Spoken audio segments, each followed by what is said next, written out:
¿Qué onda, chavos? ¿Cómo están?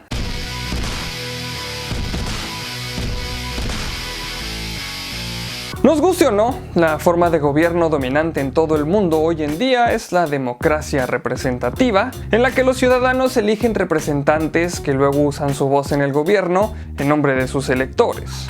La democracia representativa se encuentra en todo el mundo y es muy similar de un país a otro. Ya sea que vivamos en Japón, el Reino Unido, los Estados Unidos o algún país de Latinoamérica, con sus curiosas excepciones claro está, las elecciones y el gobierno funcionan de la misma manera. Pero en el pasado, muchos tipos de gobierno tremendamente diferentes existieron uno al lado del otro durante siglos. Y algunos eran inimaginablemente diferentes en comparación con la forma en que funciona la política en Occidente hoy en día. Así que veamos 4 de los métodos de gobierno más extraños de la historia. Número 1. Cartago.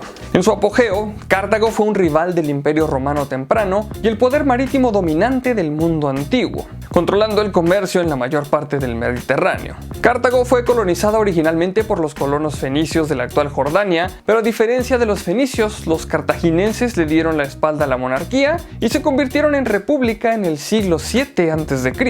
Los jefes de estado eran los dos sufetes, que al igual que el sistema consular en Roma, eran elegidos por un periodo de 12 meses y tenían el mismo poder entre sí. Debajo de ellos había un senado de alrededor de 200 a 300 personas, que cuando eran seleccionadas servirían de por vida. Desafortunadamente, la forma en la que fueron seleccionados se perdió en la historia. Sin embargo, sí sabemos que el Senado jugó un papel importante en el gobierno cartaginés, con grupos de senadores encargados de gestionar aspectos del gobierno, como el mantenimiento de lugares religiosos o la recaudación de impuestos. El Senado también tuvo que ser consultado por los sufetes sobre asuntos relacionados con el Estado. El Senado votaría sobre el tema y si su decisión estaba en desacuerdo con los dos sufetes, o si los dos sufetes estaban en desacuerdo entre sí, el asunto sería resuelto por asamblea popular.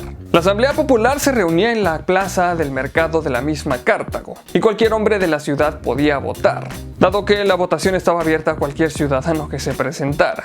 Tristemente, solo los hombres podían ser ciudadanos. El tamaño de la asamblea variaba enormemente. La asamblea del pueblo también parece haber elegido directamente a los dos sufetes, lo que significa que el pueblo tenía mucho que decir sobre cómo se gobernaba en la antigua Cartago. Sin embargo, desafortunadamente significaba que la gente de otras partes del imperio cartaginés no tenían voz sobre cómo se gobernaba. Esta podría haber sido la razón por la que cuando Roma finalmente conquistó Cartago, el resto del imperio sintió pocos deseos de vengarlos. Número 2. La Confederación Iroquesa.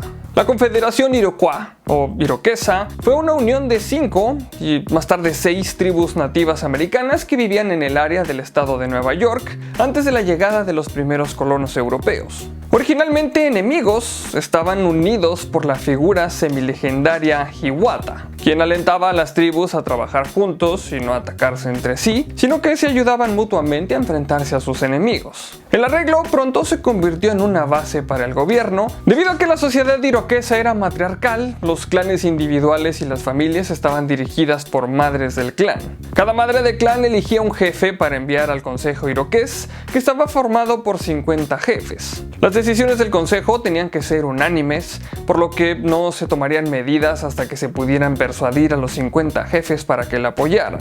A medida que pasó el tiempo, el acuerdo iroqués se consolidó en la Gran Ley de la Paz, que se dividió en 117 artículos separados que regulaban todo, desde ceremonias religiosas y estatales que ayudaron a cimentar un sentido de unidad entre las 6 tribus, hasta proteger las libertades individuales y el gobierno. A pesar de que originalmente se registró en cadenas de conchas wampum, porque los iroqueses no tenían alfabeto escrito, era una constitución muy compleja y complicada. Las ideas derivadas de él influyeron en el desarrollo de la Constitución de los Estados Unidos, en particular el Plan Albany de Benjamin Franklin.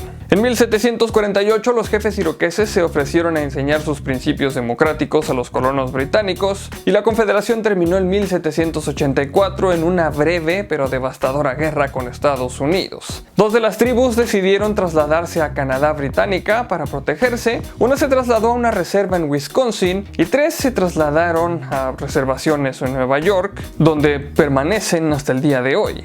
Número 3. Esparta. En el pasado no era inusual que un país estuviera gobernado por un solo rey o reina. Sin embargo, lo que era mucho menos común era un país gobernado por dos reyes diferentes de familias completamente diferentes al mismo tiempo. Pero este era el sistema que usaban los espartanos. Los dos reyes también eran sacerdotes de Zeus, lo que los hacía especialmente importantes en la estructura religiosa de la ciudad-estado. En tiempos de guerra, uno de los reyes conduciría al ejército a la batalla y tendría un poder casi ilimitado sobre los soldados. Sin embargo, cuando estaban en la ciudad, los reyes tenían sorprendentemente poca influencia sobre los asuntos del estado.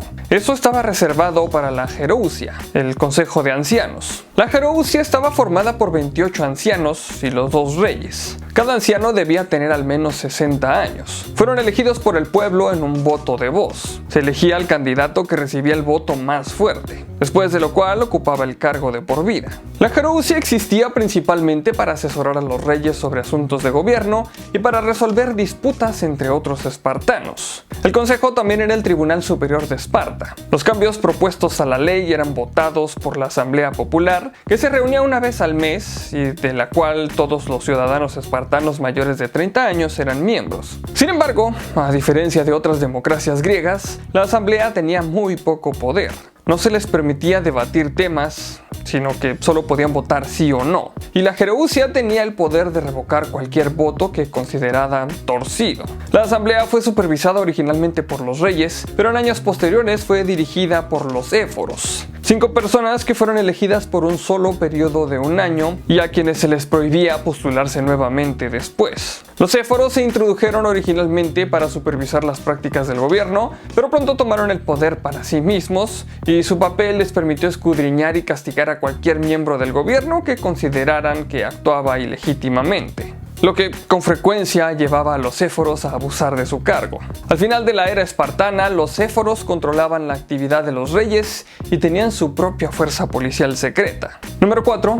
El Imperio Inca. En su apogeo, el Imperio Inca contaba con más de 10 millones de personas. Sin embargo, a pesar de su gran población, el número de incas étnicos era mucho menor. El imperio unió a muchos pueblos andinos diferentes, con culturas e idiomas tremendamente distintas en una sola unidad, gobernada por un solo hombre, su dios rey, que era hijo de su todopoderoso dios Sol. El estado estaba altamente organizado y era jerárquico, con el rey en la cima, seguido de cerca por sus antepasados muertos, que eran momificados y preservados e incluso se les consultaba para obtener consejos sobre elaborados rituales en tiempos de crisis. Inmediatamente debajo del rey estaba su consejo de 10 familias, estrechamente relacionadas con la familia real, que asesoraban al rey y ayudaban en el funcionamiento del imperio. Debajo de ellos había otro consejo de 10 familias nobles incas, al que siguió otro consejo de 10 familias no incas de otras partes del imperio. Debajo de ellos, el imperio se dividió en 80 regiones, cada una dirigida por un gobernador,